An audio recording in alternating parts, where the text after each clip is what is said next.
कुछ लोगों के लिए क्रिकेट एक पैशन होता है, लेकिन यशस्वी जैसे लोगों के लिए क्रिकेट एक सर्वाइवल है। इनके पास क्रिकेट के अलावा और कुछ भी नहीं है। Yashasvi Jaiswal 2020 under 19 cricket world cup में ये नाम सबसे ज़्यादा चर्चे में था। इन्होंने 6 मैच में 400 रन बनाए और 2020 अंडर 19 क्रिकेट वर्ल्ड कप में हाईएस्ट रन गेटर थे। ज़्यादातर लोग यशस्वी को अपने अचीवमेंट्स के वजह से जानते हैं, लेकिन इंडियन क्रिकेट टीम के इस राइजिंग स्टार के स्ट्रगल के बारे में बहुत ही कम लोग जानते हैं। हर सक्सेसफुल इंसान के पीछे कोई ना कोई स्ट्रगल स्टोरी ज़रूर होती है, पर यशस्वी जायसवाल एक ऐसे खिलाड़ी हैं जिनका स्ट्रगल उस उम्र से शुरू हुआ जिस उम्र में शायद ही किसी बच्चे को पता होगा कि लाइफ का स्ट्रगल असल में होता क्या है। एक पानी पूरी बेचने वाले से लेकर 2020 अंडर 19 इंडियन क्रिकेट टीम में अपना जगह बनाया। एक तरफ जहां इनकी जर्नी से जुड़ी बातें हमें हैरान कर देती है, वहीं दूसरी तरफ हमारे लिए इनकी लाइफ को जीने का जज्बा किसी इंस्पिरेशन से कम नहीं है।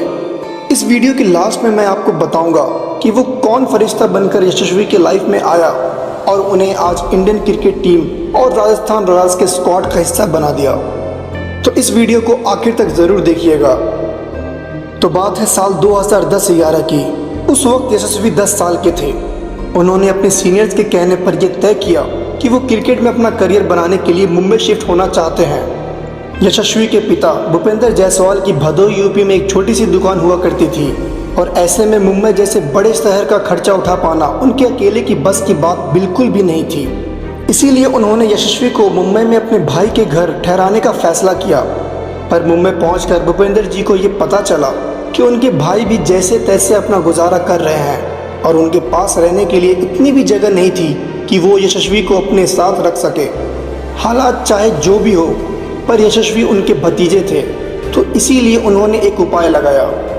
उन्होंने यशस्वी से कहा कि वो एक डेयरी वाले को जानते हैं और अगर यशस्वी को ठीक लगे तो वो उस दुकान पे काम करने के साथ साथ वहाँ रह भी सकता है। कुछ लोगों के लिए क्रिकेट एक पैशन होता है, लेकिन यशस्वी जैसे लोगों के लिए क्रिकेट एक सर्वाइवल है। इसीलिए बिना सोचे समझे यशस्वी ने डेयरी पर रहने के लिए हाँ बोल दिया। वह रोज़ सुबह जल्दी उठकर क्रिकेट ट्रेनिंग के लिए आज़ाद मैदान जाया करते थे और बाकी समय डेयरी पर काम किया करते थे। यशस्वी साफ सफाई से लेकर चाय बनाना, पानी गर्म करना और लगभग हर छोटा मोटा काम डेयरी पर किया करते थे और रात हो जाने पर दुकान के पास ही सो जाते थे। जिस वक्त यशस्वी इतना सब कर रहे थे उस वक्त उनकी उम्र सिर्फ 10 से 11 साल ही थी। वक्त निकलता गया। फिर एक समय ऐसा आया कि वो अपना पूरा ध्यान सिर्फ क्रिकेट में देने लगे, जिसके कारण यशस्वी डेयरी पर ज़्यादा समय नहीं दे पा रहे थे। और ऐसे में एक दिन डेयरी के मालिक ने उनका सामान उठाया और उन्हें वहाँ से निकाल दिया। एक पल के लिए यशस्वी को समझ में ही नहीं आया कि वो क्या करे। हैरानी की बात है कि उन्होंने इतनी बड़ी बात अपने घर वालों तक को नहीं बताया और ना ही मुंबई में रह रहे अपने चाचा को। उन्होंने अपना सामान उठाया और सीधे आज़ाद मैदान चले गए। वहां जाकर मुस्लिम यूनाइटेड क्लब के फाउंडर इमरान से उन्होंने मदद मांगी।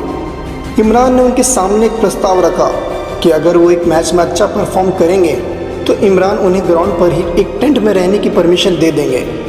यशस्वी बात सुनकर इतना खुश हुए और सोचा कि फाइनली उन्हें अब टेंट में रहने का मौका मिल गया। इतना ही नहीं, वो इस बात से भी खुश थे कि ग्राउंड पर ही रहने के कारण अब वो सुबह उठते ही अपने प्रैक्टिस शुरू कर सकते हैं। यकीन मानिए, एक 10 से 11 साल के बच्चे को भी टेंट में रहने की इतनी खुशी हो सकती है, वरना ज़्यादातर लोग ऐसे वक्त में उम्मीद खो बैठते हैं। करीबन 3 साल यशस्वी ने ऐसे ही टेंट में रहकर गुजारे। हम आपको बताना चाहते हैं कि टेंट में ना ही कोई बिजली थी और ना ही कोई टॉयलेट था। लगभग आधा किलोमीटर दूर एक वॉशरूम था जो देर रात बंद हो जाया करता था। यशस्वी का कहना है कि उन्हें सबसे ज़्यादा तकलीफ बारिश के दिनों में होती थी, क्योंकि मैदान में पानी भर जाने के कारण उन्हें बार बार टेंट की जगह बदलनी पड़ती थी। उनकी ज़िंदगी में एक ऐसा समय भी आया जब वो ये सोचा करते थे कि प्रैक्टिस के बाद वो खाना क्या खाएंगे। इसीलिए पैसों की कमी की वजह से वो रोज़ 8 से 9 पानी पूरी बेचा करते थे।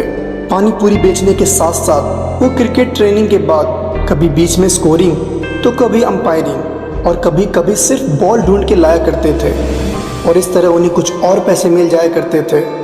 उन दिनों यशस्वी यही कोशिश करते थे कि वो ज़्यादा से ज़्यादा कॉर्पोरेट मैचेस खेलें, क्योंकि कॉर्पोरेट मैच में अच्छे परफॉर्म करने या मैन ऑफ द मैच बन जाने पर उन्हें उस दिन का खाना फ्री में मिल जाता था। और साथ ही कुछ पैसे भी मिल जाते थे। देखा जाए तो उनके पास ऐसा करने के अलावा उस वक्त कोई और ऑप्शन भी नहीं था, क्योंकि घर से भेजे गए पैसे मुंबई शहर में गुजारा करने के लिए काफ़ी नहीं हुआ करते थे। पर इस बात की यशस्वी ने किसी से भी शिकायत नहीं की, क्योंकि उनके लिए क्रिकेट खेलने का सपना सबसे ज़्यादा इम्पोर्टेंट था। रात में उनके टेंट से वानखेड़े स्टेडियम की लाइट दिखा करती थी और उसे देखकर यशस्वी खुद से कहते थे कि एक दिन मैं यहाँ ज़रूर खेलूँगा। सिचुएशन चाहे जैसी भी हो, यशस्वी ने अपना विल पावर कभी कम नहीं होने दिया। इनकी अब तक की कहानी सुनकर हम सभी ने कुछ ना कुछ ज़रूर सीखा होगा, पर आगे उनकी ज़िंदगी में जो हुआ वो हमें और ज़्यादा भावुक कर देगा। यशस्वी की ज़िंदगी में ऐसे भी दिन आए कि उन्हें किसी और के बैट से खेलना पड़ा, क्योंकि उस वक्त जितने भी पैसे उनके पास हुआ करते थे उससे उन्हें 2 वक्त की रोटी मिल जाए उतना ही काफ़ी था। मुंबई में उनका स्ट्रगल सिर्फ फाइनेंशियल ही नहीं था, ये 3 साल उनके लिए इमोशनली काफ़ी चैलेंजिंग था। उन्हें टेंट में रहने के लिए परमिशन तो मिल गई थी, पर उनके लिए वहाँ अकेले रहना काफ़ी चैलेंजिंग रहा। यशस्वी खाना बनाने से लेकर कपड़े तक खुद धोया करते थे। उन्हें बच्चा समझकर ग्राउंड का माली और बाकी स्टाफ बार बार एक्सप्लॉइट किया करते थे। वो लोग हर वक्त यशस्वी को धमकाया करते थे और कई बार तो उस पर हाथ भी उठा दिया करते थे। इसी कारण यशस्वी को उन सब के लिए भी खाना बनाना पड़ता था, क्योंकि अगर वो ऐसा नहीं करता तो उन्हें खाना नहीं मिलता। गर्मियों में उन्हें टेंट के बाहर सोना पड़ता था और बाहर सोने की वजह से उन्हें एलर्जी भी हुई, जिसकी वजह से उनके फेस पे और अदर बॉडी पार्ट्स पे स्वेलिंग भी होती थी। एक 11-12 साल के बच्चे के लिए ये सब एक डरावने सपने जैसा ही था। वो आज भी जब ये सब याद करते हैं तो वो बहुत भावुक हो जाते हैं। इतनी कम उम्र में 3 साल तक लगातार स्ट्रगल करते रहने की वजह से अब यशस्वी काफ़ी हद तक हताश हो चुके थे, जिसके कारण उनके पिता ने फैसला किया कि अब वो उन्हें मुंबई से वापस ले आएंगे। लेकिन यशस्वी क्रिकेट छोड़कर वापस नहीं जाना चाहते थे। उनको ये भी पता नहीं था कि वो आगे आखिर क्या करेंगे। इसी दौरान उनके जीवन में उम्मीद की किरण बनकर आए ज्वाला सिंह, जिनकी ज्वाला फाउंडेशन नाम से एक क्रिकेट एकेडमी है। यह बात साल 2013 की है, जब पहली बार ज्वाला सिंह ने यशस्वी को खेलते हुए देखा। एक 12 साल के बच्चे को इतना उम्दा खेलता देख वो खुद को रोक नहीं पाए और पूछ बैठे कि वो कौन है और कहाँ रहता है। और जब उन्हें पता चला कि वो वहीं ग्राउंड पर एक टेंट में रहता है, तब उनका दिल भर आया। उन्हें उस वक्त खुद का समय याद आ गया कि किस तरह वो गोरखपुर से अकेले मुंबई आए और ज़िंदगी में सही गाइडेंस नहीं मिलने की वजह से न जाने कैसे कैसे दिन देखे। उन्होंने यशस्वी से उनकी फ़ाइल मांगी और उनका परफॉर्मेंस देखने के बाद उन्हें अपने साथ एकेडमी ले गए। ज्वाला सिंह ने यशस्वी के पिता से बात की और उन्हें आश्वासन दिया कि वो यशस्वी का ध्यान रखेंगे और अब यशस्वी को बेहतरीन क्रिकेटर बनने से कोई नहीं रोक सकता। और तभी से यशस्वी ज्वाला सिंह के अंडर ट्रेनिंग करते आ रहे हैं। इतना ही नहीं, उनके खाने पीने और रहने से लेकर सब कुछ ज्वाला सिंह ने ही संभाला। इसे आप नियति ही कह सकते हैं कि एक तरफ जहां उनके पिता उन्हें घर वापस ले जाने आए थे, वहीं दूसरी तरफ ज्वाला सिंह एक फरिश्ते के रूप में उनकी ज़िंदगी में आए। ये यशस्वी के लाइफ का एक टर्निंग पॉइंट था। शायद अब फाइनली उनके ज़िंदगी में चल रहा स्ट्रगल खत्म होने वाला था और उनकी कड़ी मेहनत, लगन और डिटर्मिनेशन का फल उन्हें मिलने वाला था। Under the supervision of Jwala Singh, he was then selected in Mumbai under-16 squad, followed by India under-19। साल 2015 में यशस्वी को पहली बार मच डिजर्व्ड लाइमलाइट मिली। उन्होंने गिल्स शील्ड क्रिकेट टूर्नामेंट में नाबाद 319 रन बनाए और 99 रन देकर 13 विकेट भी चटकाए।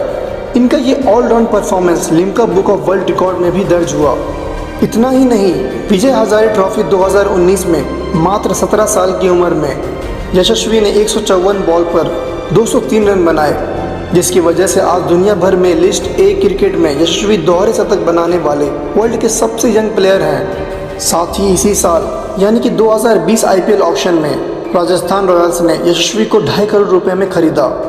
एक टाइम था जब यशस्वी के पास खुद के खेलने के लिए खुद का बैट भी नहीं हुआ करता था, पर समय का खेल देखिए, खुद God of cricket Sachin Tendulkar ने यशस्वी को शुभकामनाएं देते हुए साल 2018 में एक बैट गिफ्ट किया।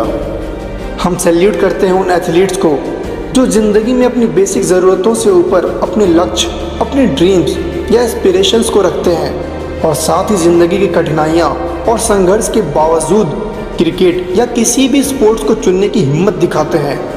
वही सही मायने में असली खिलाड़ी होते हैं। इंडियन क्रिकेट में बहुत से ऐसे प्लेयर हैं जो काफ़ी संघर्ष करने के बाद आज टीम में खेल रहे हैं। और अगर आप ऐसी ही कहानी और चाहते हैं तो नीचे कमेंट में बताइए, हम उस पर वीडियो ज़रूर बनाएंगे।